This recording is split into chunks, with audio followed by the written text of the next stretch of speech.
Recognize grid cutoff now, but when I was your age, I never recognized grid cutoff. It looks like you've underexposed an image. And so guess what you do to your underexposed image? You go up in mass, or up in KV, or up in both. And guess what it looks like? The same thing that you had originally. Now you think you've lost your mind. So you didn't do enough. So now you double it again, go up in KV again. And guess what happens? It looks the same. Because every time I'm doing it, the grid is absorbing the primary beam. And I can eventually blast through it, but I'm not going to have any detail. So I'll show you what to look for to know whether you have grid cutoff or not. I mean, it's been very, like I said, very frustrating until I got it all figured out. I didn't have me, but you've got that. No, I did not have somebody helping me with that. Okay, so grid cutoff is when we absorb the primary beam. So we hate grid cutoff. We want it to absorb scatter, but not the primary beam. So what will give us grid cutoff? If you're not within that correct SID, we call that off focus. And so again, you want to make sure you're within your proper range. If you're not, you get that peripheral grid cutoff as I talked about before. Angling across the grid strips, you'll get density, and this is what kills me. This is the one that you can't tell you have grid cutoff unless you know what you're looking for. So you need to have, if you're going across the table, so let's say the patient's here in the middle, your x-ray tube's over here, and here's your grid in the grid holder, or cassette holder, and when you come across, if your tube is not in horizontal, locked into horizontal, that's a problem. So I always look for that. Always, stand back, and you can tell if your tube is cocked up or down, okay, angled up or down. And so the other problem is your tube may be locked in horizontal, but this is not straight. I didn't use a cassette holder. That took 3 or 4 seconds to go find it and bring it in and put it underneath the patient and then put this in. I could have had it done. I would have the patient reach back and hold it. So I had to be very careful. If you have it in that cassette holder, then that probably won't happen to you. So I recommend you using it. I don't know how much your people at the hospital, the staff techs, use it or not, but you need to make sure that your cassette is straight up and down to your horizontal beam. Any angulation of this, any angulation of this will cause grid cutoff. And that is the one that typically happens. And then centering, you want to make sure you're centered to the grid. If you're, and I'll show you a picture of this, but to the grid, if you're off on one side or the other, because the beam is divergent, it's like angling across the grid lines, and you'll get a decrease in density on one side.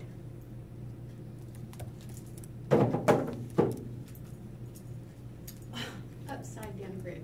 Now, really, how hard is that one, right? This would be, But if you don't have this grid cap, this frame around it, and you just have this, unless you're looking for it, and this is all faded out. I'm just assuming this is tube side because it has the label. Every grid will say tube side. Even in our new room, pull the detector tray out, and pull the detector out, but you'll see tube side even on the detector. So everything's labeled, so you just have to make sure. Now, when I told you when we did chest x-rays, when I was your age, going through x-ray school, we did not use a grid for our chest x-rays. We used lower KV and no grid, so we just had the image receptor. And so then we started doing grids, and so you have the cassette holder. It was like this one in here. And have you seen this one? I have I use it for an apron holder, but it was just 2 slots that you put the cassette in. And then if you wanted to use a Becky, you got one of these and slid it in with the, well, I guess the plate would be back here, your image receptor would be back here. Well, not being used to working with grids, I got it backwards. I didn't realize there was a tube side or a non-tube side. How stupid. Of them making the grid. So when you get an upside down grid, you get the beam, the center of the beam goes right on through because the grid lines are straight, but to the outer edges, they're not. So I'll show you what that looks like. Oh, it drove me nuts. And then the parallel grid, as I talked about before, you get that peripheral cutoff because the grid lines are parallel all the way to the edges of the grid. So here is your incorrect SID. So this is supposed to be your focal radius, and then here's too much, here's not enough, and then this is what it looks like. You see what I'm talking about? What happens is you kind of in the middle is fine, but here towards the outer edges, you get a loss of detail. You see the knee. It looks underexposed, but what you can't see are the bony trabecula. Okay, and no matter what you do, no matter how much mass increase you go to compensate for that, you will never see the bony trabecula of this knee. You will never see all those little ridges and lines that you're used to seeing right now. Okay, but doesn't that look like it's just underexposed? Mm-hmm. And so all you'll do is leave everything the same, go up in your mask, and it's going to look like this, except maybe darker, but you'll never see the bony detail, the bony trabecula. Here is where the X-ray beam is straight and the grid is angled. Again, you know there's a knee in there, but you have no visibility of detail whatsoever. You'll see that maybe the outside edges of the knee in this case, or the skull, or whatever it is you're taking up, but you won't see what's inside so much. So you can see the theme here going here. So incorrect central ray, so you're not centering. You can see one side is absorbing the angle of the X-ray beam, goes straight through here, and this is okay, but this is the grid cutoff. So you'll get it on one side or the other. And then this is your upside down grid. So looking at the grid that's upside down, the ones in the middle are still straight. So the X-ray beam, primary beam will go straight through there, but these are now canted opposite of the X-ray beam, and so therefore the primary beam is being absorbed. So right down the middle, you'll see, you know, it'll look beautiful, but you're like if you were doing a chest, you'd see the spine area, the hilum great, but the rest of the lungs you would not. And that's what I was doing. And it looked, again, underexposed to me, so I kept going up and up until finally, I mean, I never repeat a radiograph more than twice. So I take my original, I may repeat it once, and then repeat it again, and at that point, if it's not coming out, I stop. I don't just keep shooting x-rays, hoping for them, you know, the x-ray fairy to come and make it better. So I get someone to help me, what am I doing wrong? And they had done it themselves, and they knew I just had the grid in backwards. Well, that never happened again, but really it's, you know, frustrating when you you go up and you can't see anything, you know, and you know that you're exposing this patient more than they need to be exposed. So it can be very frustrating. So pay attention to your grid use. When you have two grids on top of each other, it gives you this moire pattern. This is moire fabric, so you can see where they got the name from. We get this in our digital radiography too, so I'm not quite sure exactly what. We have a grid experiment today, but typically it happens when you have two grids of different ratios on top of each other. So where this might happen is, it can't happen to you so much as it did to me. It would be like we had gridded cassettes. So we had a cassette that the grid was built into it. And you could always tell those, they had a different color to them and they were heavier. So this would be built in, and the frame around it and everything. So it would be like using one of those and not realizing it was a gridded cassette and putting a grid cap on top of it. And these were different ratios. That would give you that moire effect. The other situation it might possibly be, you wouldn't ever take a gridded cassette and put it in the bucky tray. That's two grids. So that could be an issue also. You would get decreased exposure to the patient, and therefore then you would go up in your mass. You're compensating for two grids, and that's just too much. So probably won't happen to you so much as it could have happened to us. Never put a gridded cassette inside an image the bucky tray. So here is, you can see the moire effect of looking at, this is more from a computer, using two grids of different ratios. It doesn't give you that wavy pattern, but you can see the grid lines on both of those, very distinct.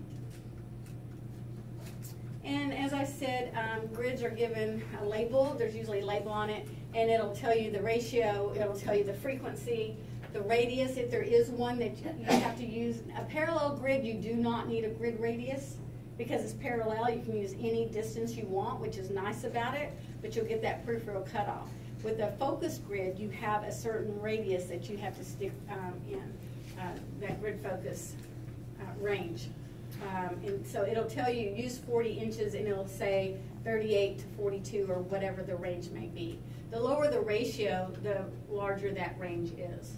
And then it may give you the contrast improvement factor. So these are the things that would be listed on a label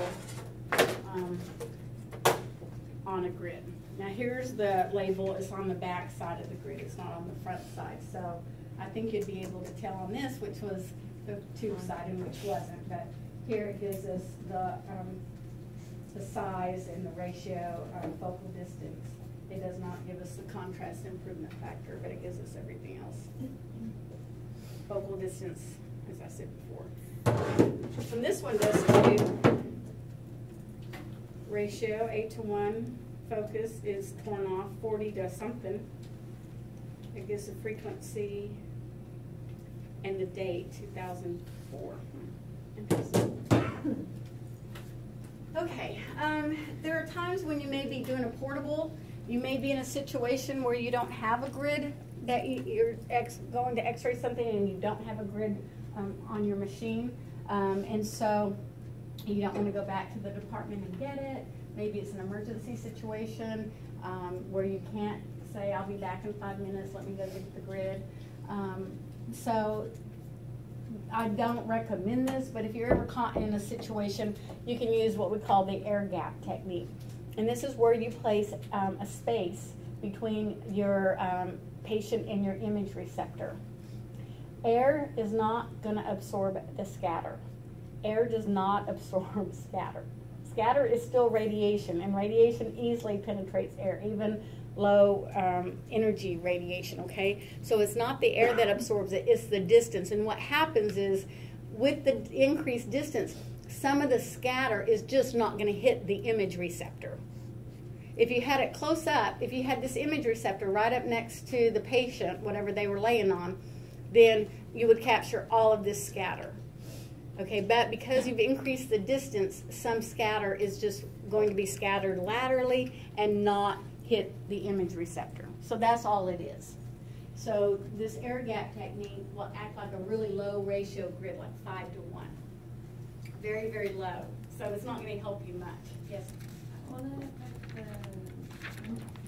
Yes, what's the consequence of that? You're going to have an increased OID, therefore some magnification, less detail. So that's what I'm saying. It's not recommended to do this unless you're in that kind of a situation where you need to. And I've done it a couple of times, but not very often.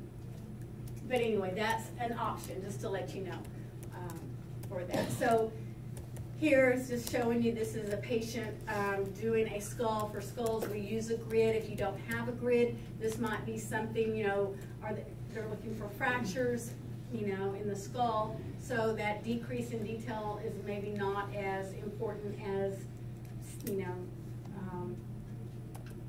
the scatter. So again, seeing the scatter just not hitting the image receptor cleans it up a little bit. As an example. And you do need a little bit of distance. It's not, we're not talking, you know, an inch or two. You need a little bit of distance in order for this to work. So with the air gap technique, you do have an increased OID. It does decrease some of the scatter reaching the imaging receptor.